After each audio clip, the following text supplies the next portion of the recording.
दोस्तों, आज की सबसे बड़ी खबर। ममता की महिला ब्रिगेड बीजेपी को कैंपेन में दे रही है बड़ी टक्कर। जहां पर टीएमसी और बीजेपी आमने सामने है। बीजेपी महिला आरक्षण के बहाने महिला वोटों को साधने में जुटी है, तो ममता बनर्जी ने अपनी महिला ब्रिगेड को फ्रंट फुट पर उतारकर बंगाल में राजनीति का पारा 7वें आसमान पर पहुंचा दिया है। टीएमसी के महिला नेताओं ने आक्रामक प्रचार करके चुनावी मुकाबले को रोचक बना दिया। बता दें, बंगाल देश के उन चुनिंदा राज्यों में से एक है जहां पर महिलाएं राज्य की सियासी दशा और दिशा भी तय कर रही है। 2021 के विधानसभा चुनावों में महिलाओं का मतदान 82.35% रहा था। राज्य में 3 करोड़ से अधिक महिलाएं वोटर्स हैं। 2024 के लोकसभा चुनावों में भी बंगाल ने देश में सबसे ज्यादा 11 महिला सांसद चुनकर भेजा, जो दिखाता है कि यहाँ भी महिलाएं राजनीतिक रूप से बेहद जागरूक है। वहीं ममता बनर्जी ने अपनी पूरी महिला ब्रिगेड को बंगाल के सियासी रणभूमि में उतार दिया है।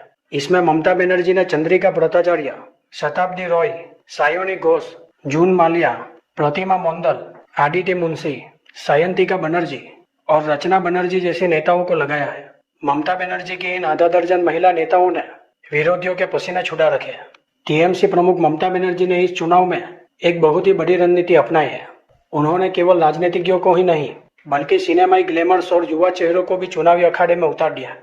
सायोनी घोष, जो अब टीएमसी युवा संगठन का चेहरा है, अपनी रैलियों में जिस तरह से मां माती मानुष का नारा बुलंद कर रही है, उससे युवाओं और महिलाओं के बीच एक अलग सियासी माहौल बना रही है। इतना ही नहीं, बीजेपी को जिस तरह से निशाने पर ले रही है, उसके वीडियो सोशल मीडिया पर भी वायरल हो रहे हैं। वहीं दूसरी तरफ रचना बनर्जी, शताब्दी रॉय और जून माल्या जैसी अभिनेत्रियां ग्रामीण बंगाल में इलाकों में जाकर सीधे महिलाओं के दिलों को छू रही है। इस तरह दीदी ने संदेश साफ कर दिया है कि बंगाल की बेटी ही बंगाल को बीजेपी से बचाए रखने की अगुवाई कर रही है।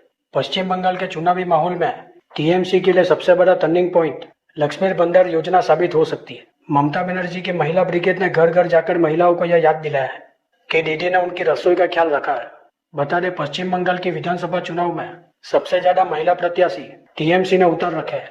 राज्य की 294 सीटों में से टीएमसी के 52 प्रत्याशी है, तो बीजेपी से सिर्फ 33 महिला ही कैंडिडेट चुनाव लड़ रही है। राजनीतिक विशेषज्ञों का मानना है कि भाजपा ने भले ही दिल्ली से अपनी पूरी ताकत झोंक दी हो, लेकिन टीएमसी की इस महिला ब्रिगेड ने घर घर संपर्क के जरिए जो पकड़ बनाई है, उसे तोड़ना मुश्किल है।